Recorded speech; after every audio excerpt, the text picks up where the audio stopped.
Il m'aime, chapitre 10. Citation. Le fait d'être conscient que Dieu nous aime sans condition ne va-t-il pas nous conduire dans un chemin de paresse spirituelle et de laxisme moral? En théorie, cela semble être une crainte raisonnable, mais en réalité c'est le contraire qui est vrai. Plus nous sommes enracinés dans l'amour de Dieu, plus nous vivrons abondamment notre foi. Manning Brennan, Le lion et l'agneau. La force la plus puissante de l'univers. M'aimes-tu? Y a-t-il une question à laquelle il soit plus difficile de répondre que celle-ci lorsqu'elle vous est posée par quelqu'un à qui vous tenez? Elle implique que vous avez fait quelque chose qui incite à penser le contraire. Comment répondre avec des mots quand les actions ont failli? M'aimes-tu? Ces mots ont dû ravager le cœur de Pierre lorsque Jésus lui a posé la question. Un peu plus d'une semaine était passée depuis que Pierre avait abandonné Jésus au moment où il avait eu le plus besoin de lui. Après avoir promis de mourir pour lui, Pierre était rattrapé par ses craintes. Au plus fort de l'action, il avait montré à tous que sa propre vie comptait plus que celle de son ami. Jésus lui avait déjà posé la question par 2 fois, en utilisant le mot qui exprime l'amour le plus profond que l'on peut éprouver pour quelqu'un. En aucune occasion, Pierre n'a pu répondre positivement. Au cours de la danse verbale qu'ils ont exécutée ce matin-là sur la plage de Galilée, Pierre a utilisé un mot différent de celui de Jésus et qui signifie « J'ai une grande affection pour toi comme un frère ». Nous ne savons pas pourquoi il n'a pas répondu en utilisant le même mot que Jésus, mais il est facile de penser que son échec y était pour quelque chose. Pierre savait qu'il n'avait pas aimé Jésus autant qu'il le pensait, et peut-être que, face à son reniement, il a essayé de trouver un mot qui correspondait mieux à ses actes.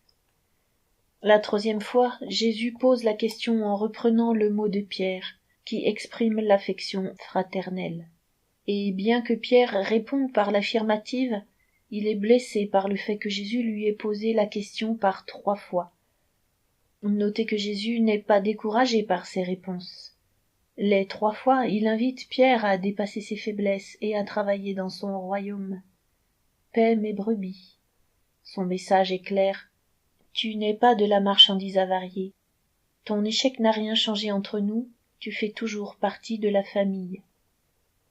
Cet échange est fascinant pour plusieurs raisons, mais le plus incroyable n'est peut-être pas la réponse qu'il cherche chez Pierre, mais le simple fait que Jésus lui pose la question. Pourquoi Dieu voudrait-il savoir s'il est aimé? Le Dieu qui veut être aimé. M'aimes-tu? Ce n'est pas le genre de question que l'on attend de la part de Dieu, et pourtant Jean relate cette conversation comme étant l'une des plus significatives que le ressuscité ait eue avec ses disciples.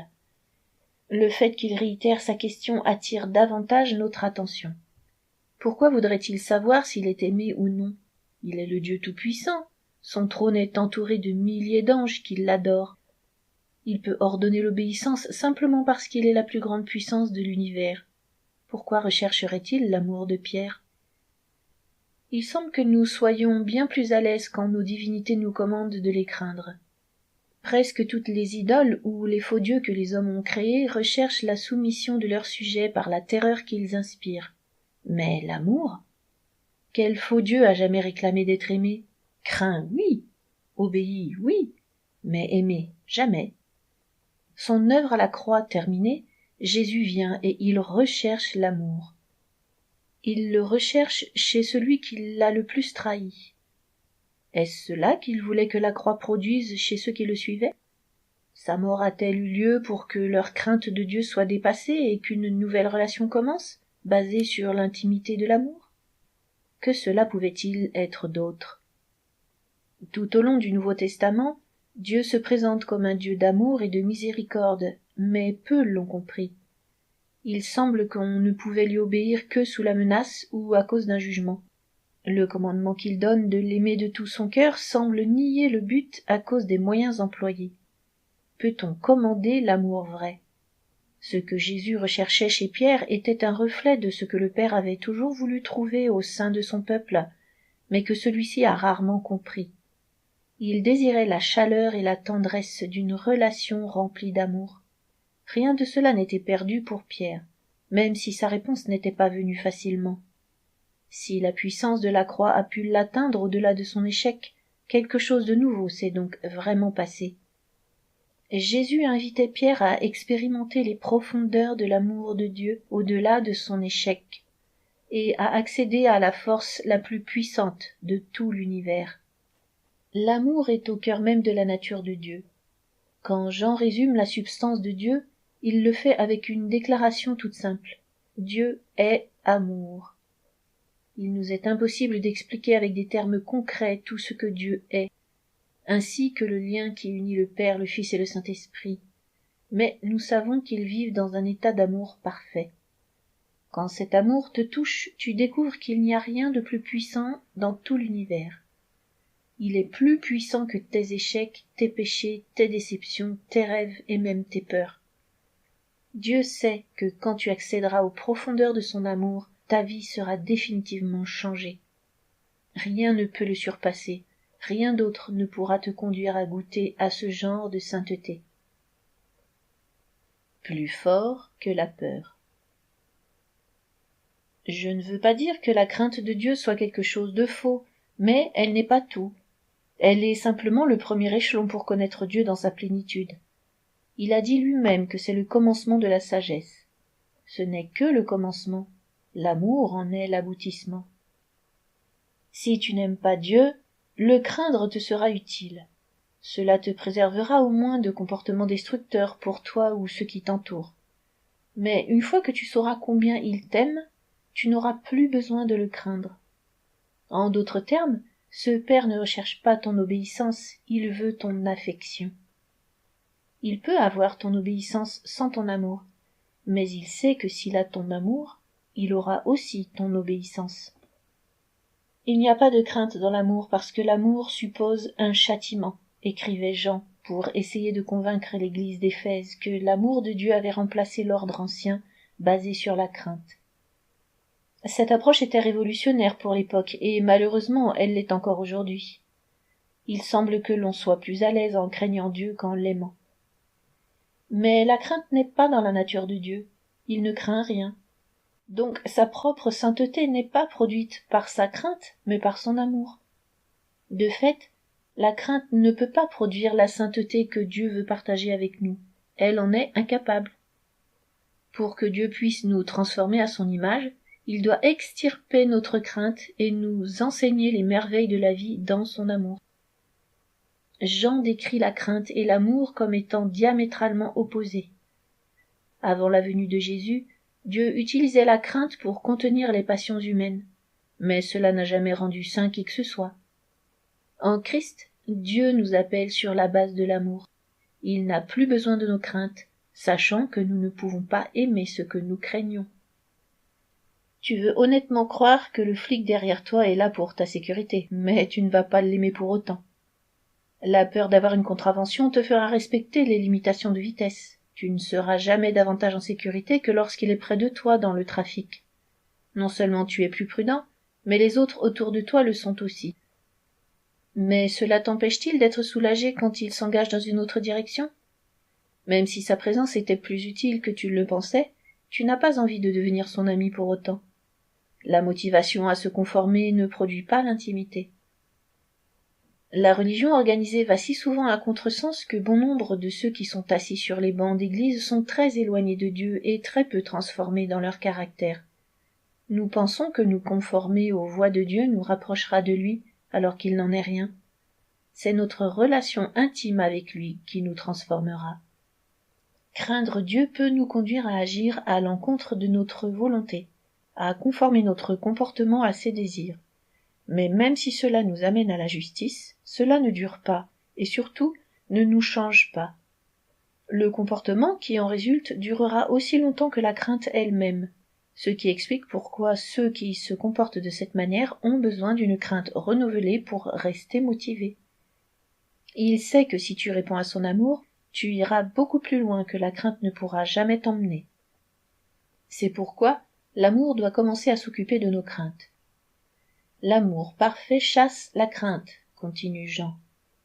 Alors que la crainte peut être la motivation la plus puissante que connaisse l'homme, l'amour de Dieu est plus puissant encore, et face à lui, nos plus grandes craintes sont englouties. L'amour écarte la crainte de même que la lumière écarte l'obscurité. Rien n'est plus critique pour la croissance spirituelle que de faire cette transition. Jean conclut. Celui qui craint n'est pas parfait dans l'amour. 1 Jean 4, 18. Tant que nous vivons dans la crainte, nous nous excluons du processus qui va nous rendre accomplis en Dieu. Les gens qui servent Dieu parce qu'ils craignent son jugement essaieront de lui plaire en faisant du mieux qu'ils peuvent et ils découvriront qu'ils n'y arrivent jamais. Dominés par la culpabilité et devant toujours se justifier en cas d'échec, ils ne découvriront jamais ce que signifie réellement devenir amis de Dieu. Dieu a pour toi de bien meilleures choses en réserve. Il veut que tu connaisses son amour si complètement qu'il n'y aura plus de place pour une quelconque crainte. Être complètement convaincu que Dieu t'aime fait fuir toute crainte que tu pourrais avoir. Tu n'auras plus à craindre un futur incertain, le rejet de tes amis, la mort, ou Dieu lui-même. Quand tu connaîtras son affection pour toi, tu seras libre de lui faire totalement confiance, et cela seul te conduira dans une participation toujours plus grande à sa sainteté. Aimer, mais comment? On pourrait penser qu'être libéré de la crainte de Dieu est une bonne nouvelle, mais tout le monde ne partage pas mon enthousiasme. Beaucoup voient leur crainte de Dieu ou du jugement comme étant la seule manière de les préserver du péché. Ils ont tellement peur de laisser faire leur chair qu'ils se rattachent à leur crainte de Dieu comme si c'était un radeau de sauvetage sur une mer déchaînée. Difficile d'abandonner ta crainte de Dieu si elle t'a été utile, et cela se comprend. Nous ne pensons pas souvent à l'amour comme motif suffisant pour nous garder du mal. Nous savons tous que nous aimons nos parents, mais pas suffisamment pour nous empêcher de faire des choses qu'ils nous ont interdit de faire. La peur de se faire attraper et d'être puni était souvent le seul motif qui nous empêchait de faire du mal. Beaucoup d'entre nous transfèrent cette idée sur Dieu. Il n'est donc pas difficile de comprendre que nous faisons davantage confiance à nos craintes qu'à son amour. Mais l'amour que Dieu nous donne et qu'il nous invite à recevoir n'a rien à voir avec un amour que nous aurions pu connaître auparavant. Citation. Nous avons connu l'amour en ce qu'il a donné sa vie pour nous. 1 Jean 3, 16. Jean a défini l'amour de notre Père pour nous parce qu'il savait que nos références terrestres ne rendraient jamais compte de celui de Dieu. L'amour terrestre est invariablement lié à un intérêt personnel, d'où l'expression « tomber amoureux ». Cela veut dire que l'on a de l'affection pour quelqu'un tant que cela est bénéfique d'une manière ou d'une autre. Mais quand cette relation n'est plus bénéfique ou qu'elle apporte plus de problèmes que de joie, les sentiments changent. N'avons-nous pas tous connu des gens que nous pensions être des amis proches et qui nous ont tourné le dos d'un jour à l'autre parce que nous ne servions plus leurs intérêts? N'avons-nous pas fait la même chose avec d'autres? L'amour centré sur lui-même ne recherchera que son propre bien. Ce n'est que très rarement que l'amour de quelqu'un pour un autre lui fera oublier son propre intérêt et qu'il se sacrifiera. Les histoires les plus connues en littérature utilisent ce thème et ce sont celles-là qui nous touchent le plus profondément. Elles nous font entrevoir l'éternité. Dans ce monde, de telles relations sont en effet très rares. C'est pourtant exactement ce que Jésus a fait pour toi. Il a ainsi inversé la définition de l'amour. L'amour de Dieu n'est pas basé sur l'égoïsme, mais sur l'altruisme. Il n'a pas donné sa vie sur la croix pour lui-même, mais pour nous servir alors que nous étions morts dans nos péchés. Ce faisant, il nous donne un modèle d'amour que l'on ne peut trouver qu'en lui. Cet amour renonce à ses propres désirs pour le bien de tous. Il n'est pas appelé à être quelque chose de fictif, et il devrait faire partie de notre manière de vivre quotidienne. Cela peut sembler être à des lieues de ce que nous vivons. Ayant appris dès notre plus jeune âge que si l'on veut survivre dans ce monde, on doit apprendre à se débrouiller tout seul, nous n'avons pas l'habitude de penser de cette façon. Nous ne savons pas comment aimer d'une manière désintéressée, et nous n'avons aucune capacité à le recréer par notre dévotion ou notre engagement. Jean l'a très bien dit. Citation. Nous l'aimons parce qu'il nous a aimés le premier. 1 Jean 4, 19. Tant que nous n'aurons pas expérimenté la plénitude de l'amour de Dieu, et que nous n'aurons pas pu lui faire confiance dans tous les détails de notre vie, nous ne pourrons pas être libérés de la puissance du moi. C'est pour cela qu'il est important de considérer la mort de Jésus sur la croix comme un acte d'amour pour nous. Cet enseignement a trop longtemps été négligé dans le peuple de Dieu. Si tu ne le vois que comme un acte de satisfaction de la justice divine, alors tu enlèves involontairement la puissance de la croix. La porte d'entrée dans l'amour du Père se trouve à la croix. Considérer ce que le Père et le Fils ont accompli ensemble pendant ce moment crucial définit l'amour d'une telle manière qu'il ne peut être expérimenté qu'en lui. Ce genre d'amour te fera ressentir une sécurité totale dans la présence du Père. Il te libère pour que tu sois exactement toi-même avec tes faiblesses et tout le reste, sans avoir à faire semblant devant lui. Tu découvriras alors que la vie en Dieu naît de la sécurité que tu as dans son amour et non pas de ton insécurité de ne pas assez l'aimer. C'est la leçon que Jésus voulait apprendre à Pierre sur les rives du lac de Galilée. Et bien que Pierre ne puisse pas répondre en disant qu'il l'aimait avec la profondeur que Jésus demandait, il avait beaucoup à apprendre par rapport à la puissance de la croix. La peur de ses échecs qu'il ressentait encore n'avait pas été engloutie par l'amour de Dieu. Cet instant a été l'occasion d'une transformation pour Pierre, et même s'il n'en a pas pris conscience sur le moment, il l'a fait par la suite. Quand il écrira ses lettres, le seul amour envers Dieu dont il parlera sera cet amour profond avec lequel Jésus s'était adressé à lui. Il avait goûté à un amour d'une telle profondeur que la crainte n'avait plus aucune place dans sa vie. C'est aussi valable pour toi.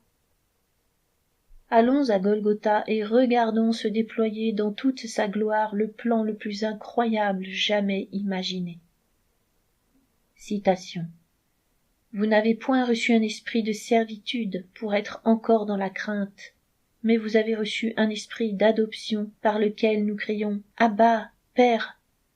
Romains 8, 15. Pour ton parcours personnel. La plupart de tes actions vis-à-vis de Dieu sont-elles motivées par la sécurité que procure son amour pour toi, ou par la peur que si tu n'en fais pas assez, Dieu sera fâché contre toi? Demande-lui de te montrer en quoi tes craintes motivent tes décisions. Relis 1 Jean 4, 7 à 21, chaque matin pendant quelques jours, et médite sur les paroles de Jean. Demande à Dieu de t'aider à découvrir combien il t'aime, et en faisant cela, à faire disparaître tes craintes. Pour discuter en groupe. Premièrement, si Jésus vous posait la même question qu'à Pierre, comment répondriez-vous? Deuxièmement, que faites-vous pour Dieu qui semble être motivé par votre crainte de Dieu ou la peur de ses jugements? Troisièmement, que faites-vous qui semble couler naturellement de la connaissance de son amour pour vous? Quatrièmement, comparez les expériences qui sont motivées par la crainte et celles qui le sont par l'amour. Comment vous sentez-vous dans chaque circonstance? Cinquièmement, lisez 1 Jean 4, versets 7 à 21, et trouvez les choses spécifiques que Jean exprime à propos de l'amour de Dieu.